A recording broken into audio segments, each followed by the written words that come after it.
اسلامي امارت بیرغ لګیږي دا شوخري حکومت وای دا بدلېږي بیرغ بل ټک لګیږي. د چمن پلتیانو خطرناک اعلان وای پر اټک پل به د اسلامي امارت بیرغ لګو.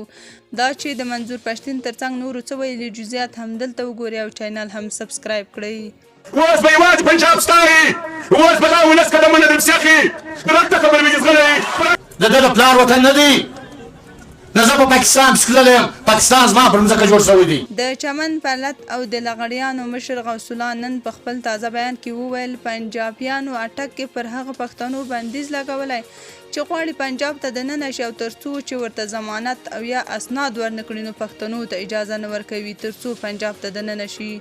هغه وایي د پنجاب له یاد اقدام څخه هرکلی کوي ځکه دوی موږ ته وښوده چې پنجاب جلا او پښتونخوا جلا هیواد دی او زموږ خلکو ته دا فکر ورکړ چې موږ د افغانستان برخه یو.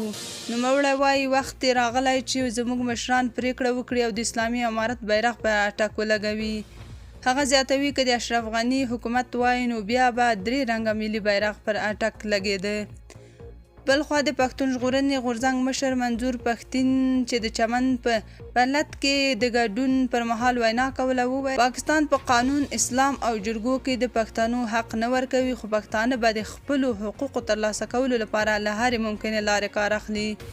د سه شنبې په ورځ د لیندۍ ومه د پښتون ژغورنې غورځنګ مشر منظور احمد پښتين د چمن په پلت کې ګډون وکړ. منظور پښتين وایي دا د حق غوښتنې یو لوی حرکت دی، باید د ترلاسه کولو لپاره مخته لاړ شو او د حق غوښتنې له مبارزې څخه به نه په شا کیږو. نوموړی وایي موږ نه یوازې چې د سپین بولدک چمن ترمنځ پر دروازه پاسپورت نه منو بلکې پر ډیورنډ کرښه د افغانستان او پاکستان ترمنځ پر ټولو لارو پاسپورت نه منو. د چمن پلت د حق غوښتنې یو لوی غږ دی او د دې غږ د لویولو لپاره به د پښتون ژغورنې غورځنګ له لوري په ټول پاکستان کې لارونه ترسره کیږي. هغه وویل موږ پوهیږو چې دا ریاست په پنجاب ډیر خفه کړي، که چمن پلت نتیجه ورنکړي نو مخ پر پنجاب او GHQ ورزو ترڅو زموږ برحق غوښتنې نه منل شوي.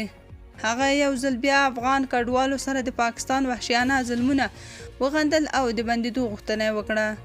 تاسو په دې اړه څه نظر لرئ؟ کومنټ کې شریک او چینل هم سبسکرایب کړئ.